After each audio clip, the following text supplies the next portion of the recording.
तो कुरान पाक एक जादू और काले जादू को इंडोर्स करता है। मेरा channel health foundation YouTube channel है, सब्सक्राइब करें, शुक्रिया। सूरत नास और सूरत फलक दो बहुत बड़े खूबसूरत चैप्टर्स हैं जिसमें ये दोनों आयात हैं बुरी नीयत वाले अमलियात से बचाव के लिए।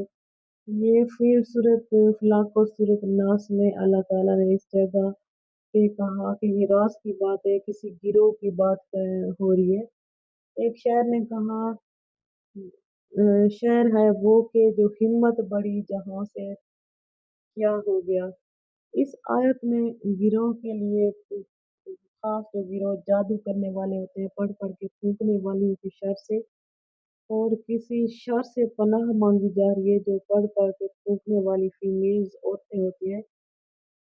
जादू को, अमलियात को, इन चीजें जो पढ़ रही होती हैं, फूक रही होती हैं, मंतर जो अमलियात हैं इनको अमल में लाने के लिए, उनके शर से बचने के लिए कुरान की जब ये आयत उतरी तो जब हम लोग पढ़ रहे होते हैं फिर वक्त हो जाता है, दिमाग में एक चीज बैठ जाती है, जादू है या नहीं है। अगर इस आयत में मतलब जादू का तोड़ है, अगर कुछ है तो कुरान पाक में जादू का तोड़ आया है।